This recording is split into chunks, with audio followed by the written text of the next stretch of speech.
Hi everybody, Ewan Spence here again for part 3 of the All About Symbian video diaries on my March challenge. As you may recall, I've been given $250, and with that I have to buy my smartphone, buy my SIM card, airtime, all the third-party applications and peripherals to keep myself in touch while I'm around in the US as well.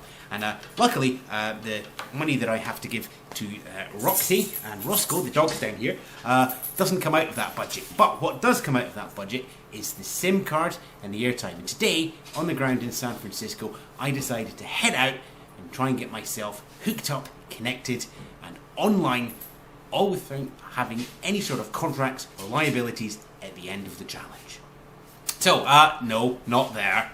Yeah, thank you. Verizon, they're out. CDMA don't do SIM cards. T-Mobile have some nice data plans, but only for those on a monthly contract, so they're out as well. So in the land of capitalism and choice and free markets, only one company, AT&T, has a prepaid system that allows me to buy data. It's the Go phone, and I headed into this store to speak to Peter to see if I could get myself sorted out. So I'm here with Peter in the AT&T store. Hi. And we're just Googling to work out if data can be used on the 5230 on the AT&T Go phone. And the only Google entry we can find is my video diary entry from yesterday. Time passes there and we're 5 minutes later, and Peter is now going to be very glad to report how successful the data was. It works. It works, simple as that. So there we go. So what have we spent on the card? Because as you know, I'm on a budget. Okay. So I've given you $40. What have you given me? Basically, with the $40, is actually $40 credits put into the account. So SIM card's basically free on that. But we spent $20 on the 100 megabyte data plan, and then also you requested to have the $5 for the 200 text messages as well. So you're left over with $15 on the account. Okay, and when we add all that up, we've got $180 in the phone, we've got $15 on the SD card, we've now got $40 on AT&T, which now takes me up to $235. So there's $15 left in the budget, and we've got about 10 or 11 days still. Let's on with the challenge, shall we?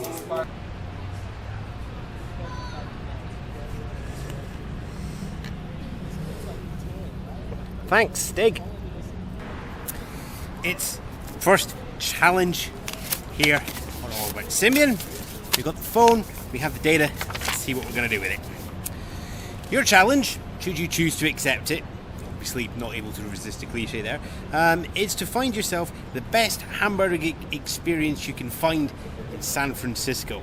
Decide where to go, follow OV maps and walking directions, and enjoy a really nice slice of Americana.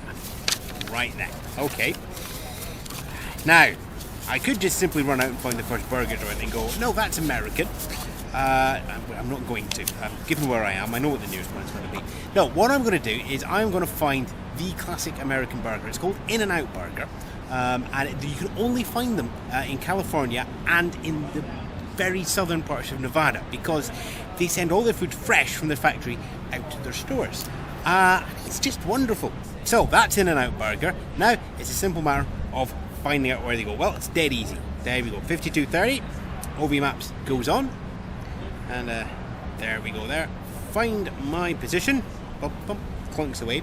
You will of course notice a big problem, which is it's rubbish in sunlight. Now, this isn't something that I experienced in Edinburgh. Right then, okay, so let's just do this as an over the shoulder, shall we?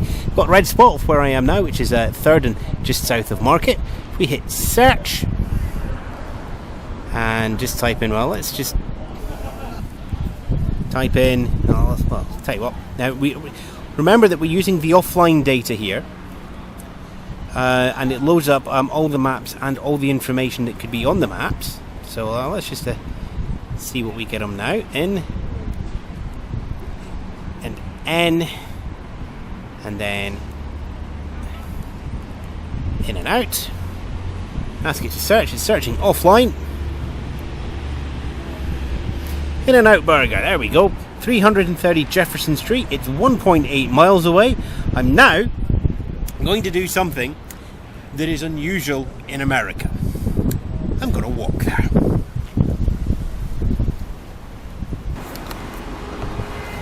See, I was going to show you the directions as I went along, but this is what you can see on the camera. Exactly, you can see me in the other camera, so you're just going to have to take it for granted. I have to turn here and go that way. One problem with the GPS is that the streets of San Francisco are so tightly packed that when you're in somewhere like this,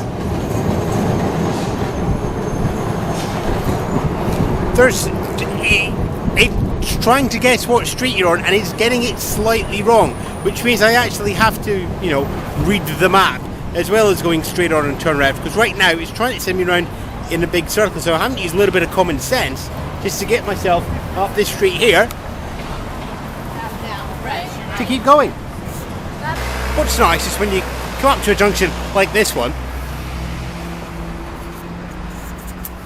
is that even though I don't have any of the voices downloaded for the OV mapped routing, you've actually got buzz and vibrate, which means the phone can sit in my pocket, and as we come up to a junction where I'm going to change the route I'm going, it just goes. That was me shaking the camera there.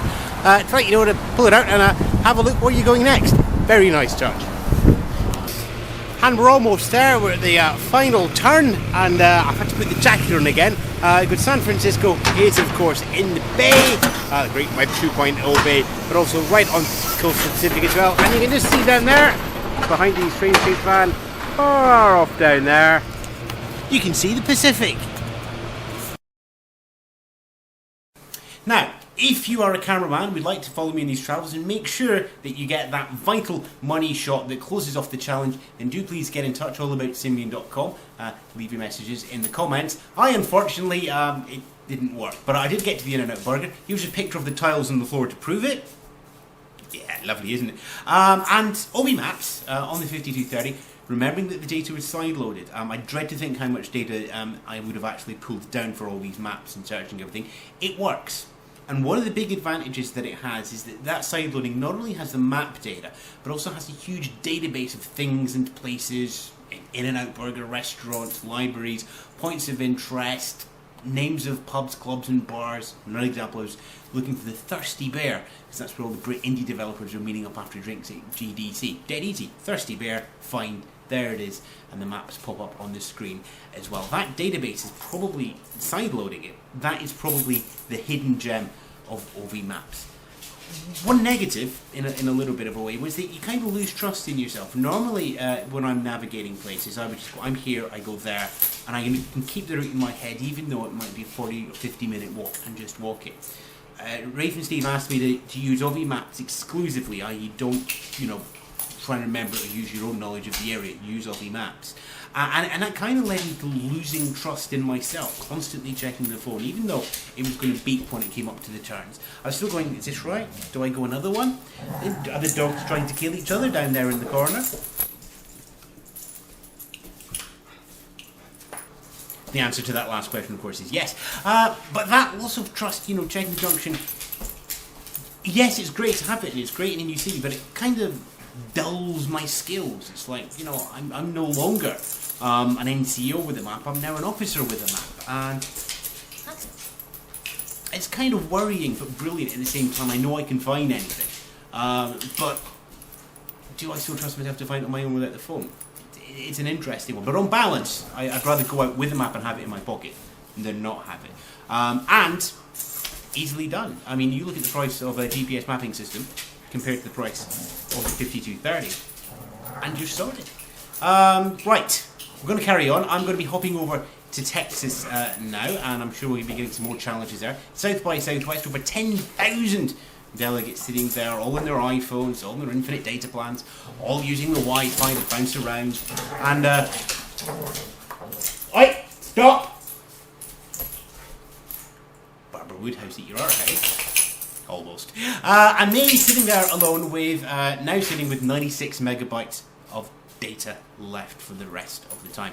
How will I get on? How will I cope with things like email, Foursquare, and Twitter and the such like? We'll find out in the next show. Ta-ra.